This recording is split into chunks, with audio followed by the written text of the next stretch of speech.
시청자 여러분 안녕하십니까. 3월 마지막 날 31일 시사정담 시작하겠습니다. 시청자 여러분, 윤석열 정부 초대 총리 후보로 한덕수 전 총리가 낙점 단계인 것으로 알려졌습니다. 문재인 대통령의 재산이 지난 3년간 3억 2천여만 원 증가한 것으로 나타났습니다. 유승민 전 의원이 오늘 오후 경기지사 출마를 공식 선언합니다.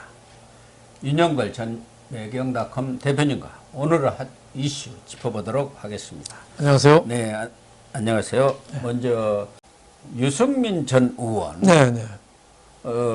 그동안 경기지사 출마설이 나돌기는 했습니다만은 네. 오늘 오후에 정식 출마 선언을 한다고 합니다. 네. 그렇게 되면은 역시 이제 이번 6월 1일 지방선거에서는 네. 경기지사 선거가 네. 뺏느냐 뺏기느냐 최대의 이슈 지역이고 핫플레이스 아닙니까? 그렇죠. 예. 그래서 유승민이 지금 출전을 하게 되면은 어떻게 되나요? 뭐 상당히 치열할 것 같죠. 네. 네. 물론 뭐 당내 경선도 통과해야 되죠. 하지만 뭐 유승민 그 전 의원의 또 중도 이미지, 뭐 네. 개혁 보수 이미지 이런 게 있잖아요. 근데 지난 대선에서 윤석열 후보가 서울에서는 이겼는데 경기도에서는 47만 표나 줬어요. 그렇습니다. 네. 5.3%. 네, 47만 표가 줬고 이재명이가 경기지사를 한 후광이 있기 때문에 이게 또 쉬운 싸움은 아니어서 만약에 국민의힘이 경기도에서 이기면 이번 지방선거는 승리한 걸로 봐도 돼요. 그렇죠. 네. 경기도만 이기면요. 민주당은 서울시에서 이기면 이긴 걸로 보여야 되고, 그래서 상당히 이번 경기도가 그냥 뜨거운 핫한 전쟁터가 될 거다. 물론 뭐 당내에서는 심재철 전 부의장, 또 함진규 의원, 전 의원, 김은혜 인수위 대변인이라는 여성 의원 이런 분들이 하고 당내 김영환, 김영환 그렇죠. 아직 공식 출마 선언을 안 했습니다만, 뭐 이 개인 그 유튜브에서는 경기지사 출마를 기정사실화해서 얘기를 하고 있는데 또 일각에서는 충북지사 설도 나오고는 있습니다. 김영환 씨가 원래 충북 사람입니다. 그렇죠. 청주고등학교 나온 사람이니까. 아유, 뭐 좀 지켜봐야겠습니다. 과거 이재명 그 여러 가지 비리에 대해서도 맨 먼저 터뜨린 분 아니에요? 그렇죠. 지난 지방선거 때 2018년 그때 TV 토론에서 이재명에 대해서 모든 대장동 비리, 뭐 형님 그 강금 문제 이런 거 다 터뜨려가지고 그게 지금까지도 문제가 되고 있는 거예요. 김영환 전 장관이 다 문제 제기를 한 겁니다. 그렇죠. 그것도 과기부 장관을 아마 DJ 때 했을 겁니다. 40대 초반에 일찍 했어요. 원래 치과의사 출신이고 뭐 쟁쟁한 분들이 나와서 이번 경기도 선거가 굉장히 흥미진진할 것 같습니다. 지금 우선 여권 내 아직 여권은 아닙니다만 국민의힘 내에서도 뭐 상당히 경륜 있는 분들이 이렇게 출전을 하게 되는 것이고 지금 민주당도 마찬가지 아닙니까? 김동연 쇠물결 대표 전 경제부총리가 아마 경기도로 이렇게 출마를 하고 송영길은 서울 출마로 이렇게 정리가 된 것 같아요. 돌아가는 그 상황이. 그런데 거기도 지금 조정식 의원, 안민석 의원, 염태영 전 수원시장, 최재성 전 청와대 정무수석 이런 사람들이 또 지금 다 출마 선언을 하고 입지를 하고 있기 때문에 어쨌든 여야 모두 다 이제 경선을 치를 수밖에 없는 거 아니겠습니까? 그렇죠. 김동연 그 전 경제부총리는 뭐 쇠물결 대표에서 대선 출마까지 했다가 이재명하고 단일화를 했죠. 그리고 이번에 합당까지 했어요. 합당까지 해서 제가 보기에는 뭐 새로운 인물이라는 점에서는 눈길을 좀 끌 거는 같지만 저분의 인지도나 이런 거는 좀 많이 떨어지거든요. 경기도에서는 아주대학 총장도 아주대 총장은 비교적 잘했다는 평이 있어요. 근데 경제부총리 할 때는 뭐 했냐 이런 또 의견도 있거든요. 그래서 이 당내 경선을 저렇게 통과하기가 얼마나 될지 물론 뭐 민주당으로 봐서는 좀 새로운 바람을 좀 물고 오는 측면도 있지만 기존의 뭐 벽, 조정식이라든지 뭐 안민석이라든지 기존 민주당 터줏대감들 아니에요?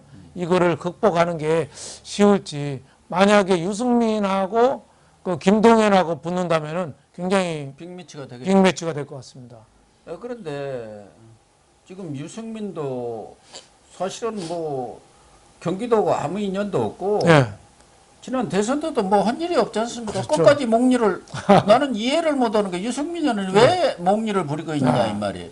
홍준표는 좀 나름대로 억울한 측면이 있어서 나 대의를 갖춰라 뭐 이렇게 주장할 수 있는데 이분은 그런 아무런 이유도 없는데도 막판에 얼굴 조금 내밀고 대선 때도 적극적으로 뛴 적이 없잖아요. 그렇죠. 조금 늘 좀 시니컬하고 좀 자기 몸을 바치는 스타일이 아니고 그러다 보니까 이 나를 따르라 하고 유승민이가 앞장서면은 따를 사람이 가족들밖에 없죠.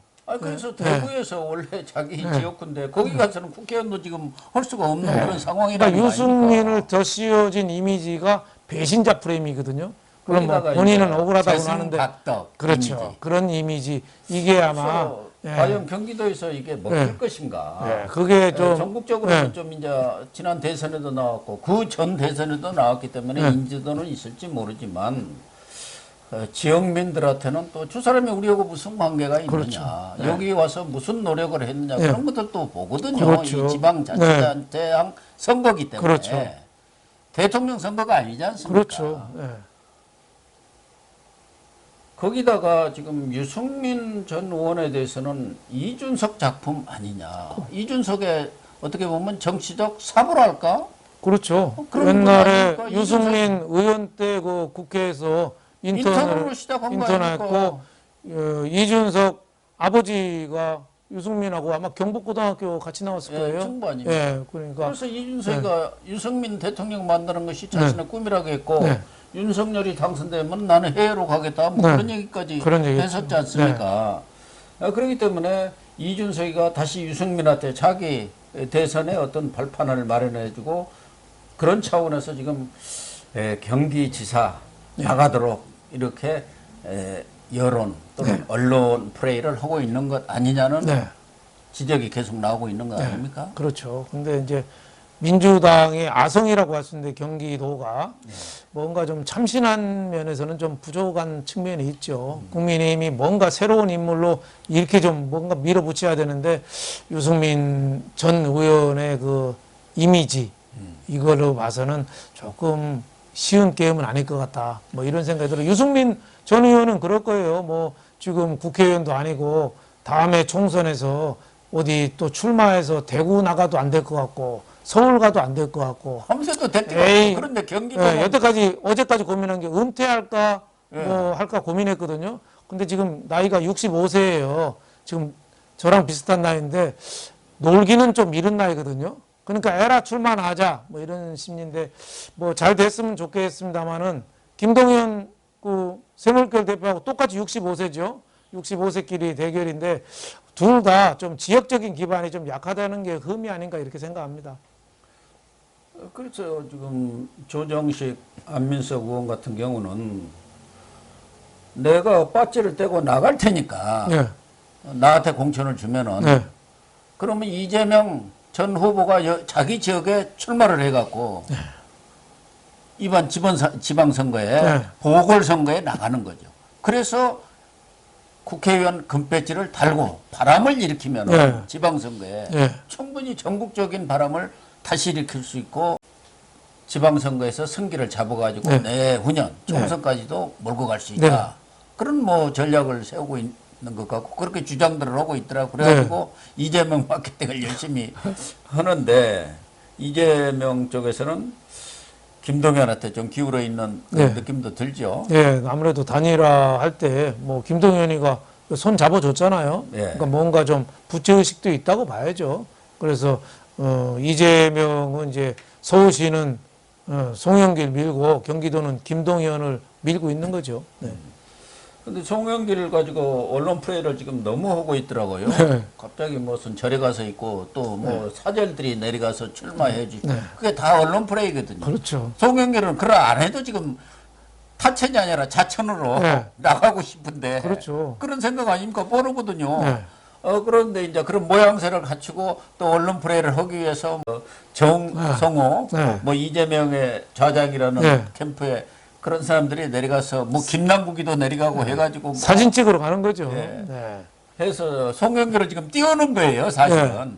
네, 그렇죠. 거기에 언론이 너무 또 박자를 맞추고 네. 있는 거 아닌가 하는 느낌이 저는 들어요. 송영길이가 나와서 그 되기가 쉽겠어요? 지난 대선이 끝난 지 이제 한 달도 안 됐는데 그 대선 패배에 책임을 지고 물러난 대표가 서울시에 또 출마한다고요? 그 국민들이 얼마나 납득하겠어요? 그러니까 지더라도 어떤 명분으로 지는 게 중요하거든요. 저는 민주당이 자꾸 저렇게 망하는 길로 가는 것 같아요. 대선 실패 책임 있는 윤호중을 비대위원장 시키고, 예? 거기에 대표던 사람을 예. 서울시 서울시장 출마시키고 뭔가 좀 이상하지 않아요? 예. 저러면은 당이 망하는 길로 가는 거죠. 아예 책임지고 정말 젊은 신진으로 물갈이를 이때 좀 세게 좀 해야면은 국민들이 다시 볼 텐데 그나물에 그 밥인 거죠. 예. 유승민 전 의원이 경기지사 출마를 공식 선언함으로써 네. 진짜 경기도지사 선거가 네.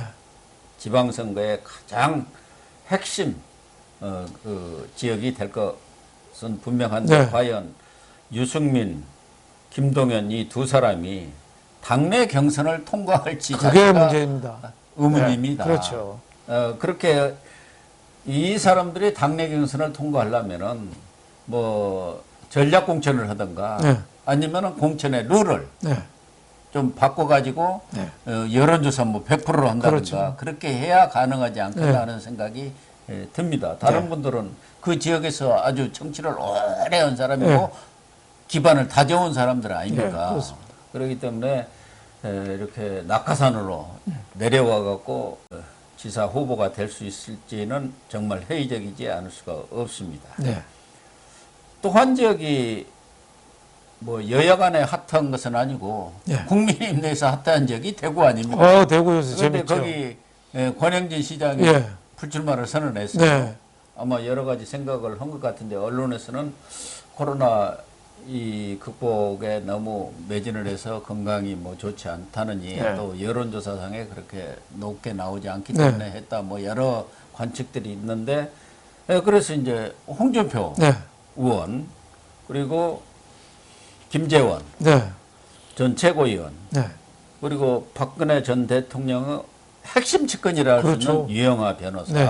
뭐 이런 분들이 이제 한판 승부를 겨루지 않겠습니까? 그렇죠. 경선을 또 네. 여기는 뭐 국민의힘 대표가 되면은 경선이 바로 본선 승리라고 그렇죠. 네. 볼 수가 있으니까요. 예, 상당히 여기도 흥미진진할 것 같습니다. 권영진 지금 현직 시장이 얼마 전까지 출마를 한다고 예, 그렇게. 확신했거든요. 예, 기자들한테 밝히고 했는데 최근에 지지율이 홍준표 후보보다도 좀 밀리는 걸로 이렇게 나온 것 같아요. 그래서 본인이 뭐 출마를 안 하는 걸로 이렇게 했는데 이러다 보면은 이제 그 홍준표가 가장 좀 유리한 국면이고 하지만 또 감점 요인이 좀 있거든요. 과거 지금 현직 의원으로서 10%인가 뭐 예. 그거 깎이잖아요. 또 김재원 또 전 최고위원 지금 사퇴를 표명했지만 또 유영하 박근혜 전 대통령의 변호사.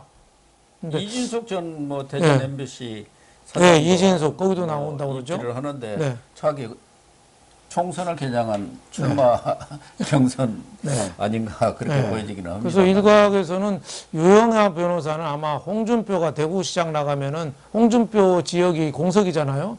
그럼 그쪽 보궐선거에 나갈 거다. 이런 그런 분석도 가능성도. 예, 이런 분석도 좀 있습니다. 그래서 박근혜 전 대통령에 대한 대구 시민들의 그 애틋한 마음, 예? 그 동병상련의 마음 이거를 박근혜 전 대통령이나 유영하 변호사가 그걸 잘 활용해야지 섣부르게 그걸 활용하려고 너무 급하게 하다가는 잘못하다가는 역풍이 불 수도 있죠. 박근혜 전 대통령도 네. 그 입주하면서 달성 네, 사회에 네, 좋은 그런 사람들이 대구 발전에 기여할 수 있도록 네, 힘을 보태겠다 네. 이렇게 얘기를 했죠. 그렇죠. 그러면 유영하 같은 사람이 경우에 따라서는 홍준표 지역을 네. 물려받을 수도 있겠네요. 그렇죠. 뭐 그거는 저항감이 조금 덜할 거 아니냐 뭐 이런 생각이 들어요. 유영하 변호사가 아무리 대구 출생이라고는 하지만은 저 대구하고 연고는 별로 없거든요. 예, 그래서 대구 사람들이 볼 때는 유영하를 대구 사람으로 보지 않거든요. 그러니까. 예.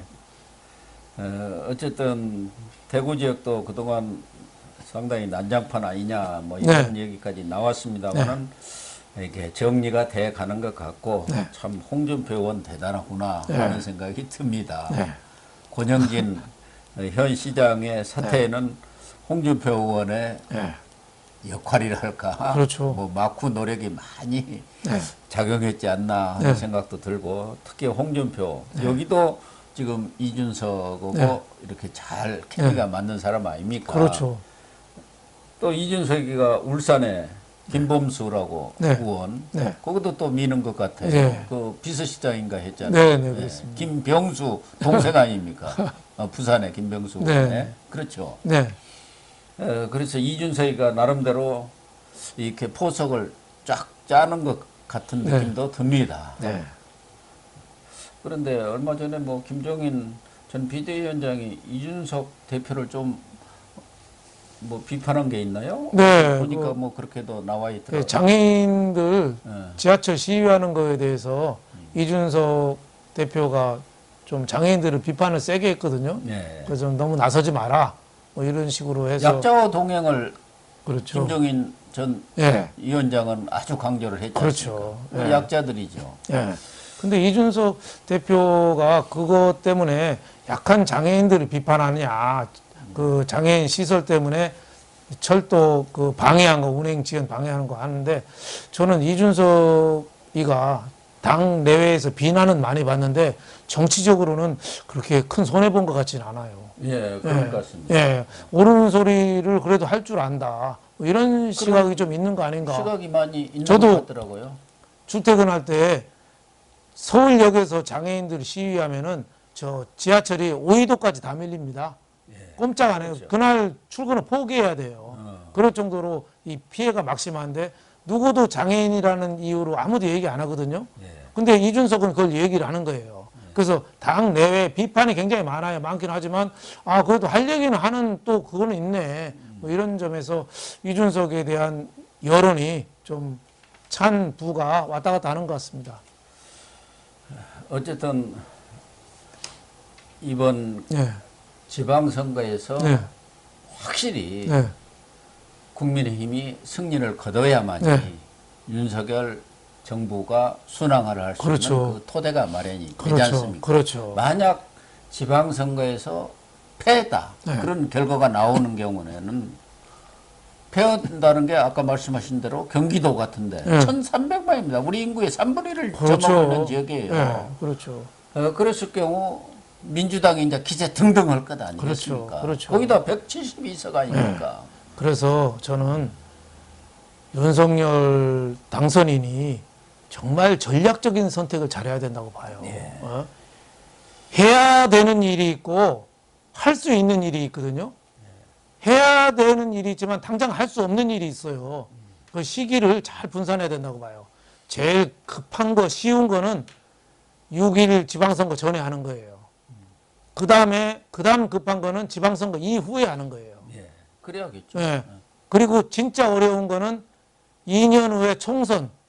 그때 표를 많이 얻어가지고 다수 의석을 바탕으로 2년 후에 하는 거예요. 그 전략적으로 계획을 짜서 해야지 모든 거 다 하려고 덤비다가는 하나도 못할 수가 있습니다. 안철수 준비위원장이 그런 청사진을 네. 완벽하게 마련해 놓고 네. 물러나겠다. 그렇게 그저께 이 얘기를 했지 않습니까? 총리직 고사를 네. 밝히면서. 그러니까 안철수 위원장이 나름대로 성과를 내는지를 좀 지켜봐야 할 것 같습니다. 그렇죠. 인수위가 굉장히 중요해요. 인수위에서 방향 키를 나침반을 그쪽으로 북쪽이라고 하고 남쪽으로 이쪽이라고 하면 새 정부는 그 방향으로 가는 거거든요. 네, 그렇죠. 인수위가 굉장히 중요하고 또 하나 더 중요한 게 사람이죠. 총리 누구 시키느냐, 내각 누가 시키느냐를 새 정부에 대한 국민들의 판단 기준이 될 겁니다.